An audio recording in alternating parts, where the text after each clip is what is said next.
حضرت مولانا قاسم نانوتوی رحمہ اللہ، یہ وہ بڑا نام ہے علماء حق میں جس نے سب سے پہلے ہندوستان کی سرزمین پر علماء حق کی رہنمائی میں انگریز کے خلاف شاملی کے میدان میں جہاد کیا۔ جب علماء جمع ہوئے اور انگریز ہندوستان میں آیا، علماء نے مشورہ کیا کہ کافر تو چھا گئے اور حکومت نکل گئی مسلمانوں کے ہاتھوں سے،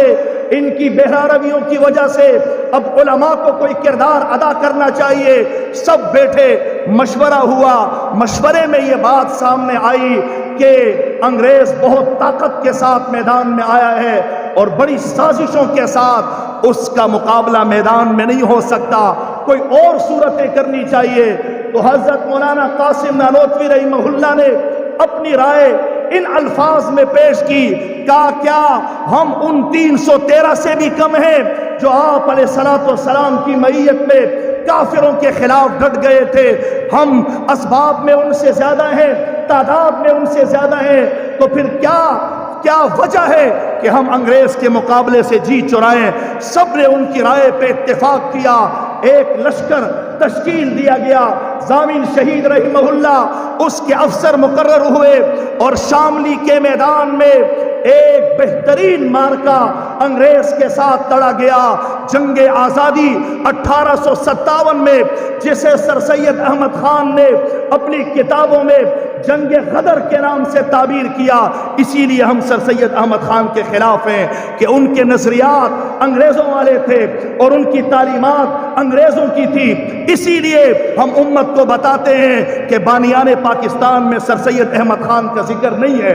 اور سر سید احمد خان اس امت کا مصلح نہیں تھا، وہ اس امت کو بیکار بنانے والوں میں تھا۔ فرمایا جب شاملی کے میدان میں 1857 کی جنگ آزادی میں قاسم نانوتوی رحمۃ اللہ علیہ نے انگریز کا مقابلہ کیا، اللہ کا ایک تکوینی نظام ہوتا ہے، اللہ پاک جو چاہتے ہیں ہوتا وہی ہے، اور فیصلے تو نیچے لوگوں کے اکثریت کے اعمال پر ہوتے ہیں کہ لوگوں کی عوام کی اکثریت کے اعمال کیا ہیں اور اذہان کیا ہیں۔ مسلمانوں کو شکست ہو گئی اور علماء کچھ شہید ہو گئے، کچھ علماء روپوش ہو گئے اور کچھ قید میں چلے گئے۔ قاسم نانوتوی رحمہ اللہ جنگ کے بعد آزادانہ گھومتے تھے، انگریز نے ان کے گرفتاری کے وارنٹ جاری کیے، اعزا اور محبین نے ان کو منایا کہ حضرت آپ انگریز کے اولین دشمنوں میں سے ہیں، اور انگریز انتہائی صفاق ہے، معمولی سی جرم پہ پھانسی کے تختے پہ لٹکا دیتا ہے،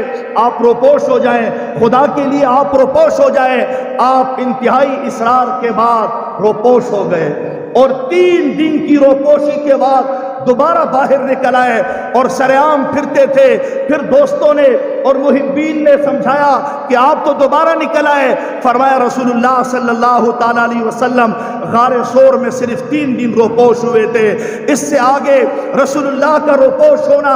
آپ کی پوری سنت میں مجھے نہیں ملتا، اس لیے میں بھی اس سے زیادہ روپوش نہیں ہو سکتا، جو ہوگا دیکھا جائے گا۔ اس کو کہتے ہیں آپ علیہ الصلوۃ والسلام کی کامل اتباع، اور آپ علیہ الصلوۃ والسلام کی محبت کا انداز یہ تھا کہ جب قاسم نانوتوی رحمہ اللہ مدینہ جاتے حاضری کے لیے روضہ رسول پہ، تو مدینہ کی حدود کے شروع ہونے سے پہلے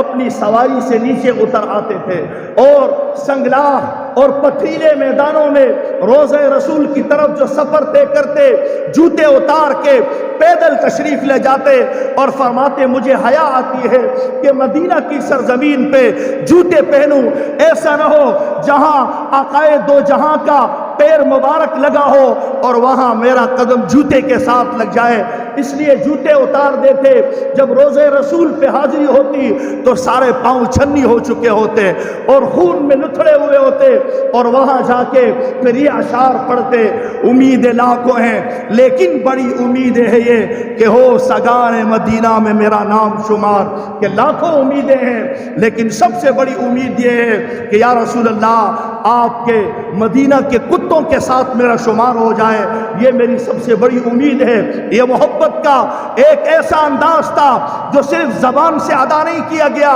بلکہ آپ علیہ الصلوۃ والسلام کی ایک ایک سنت کا بہترین انداز میں اتباع کر کے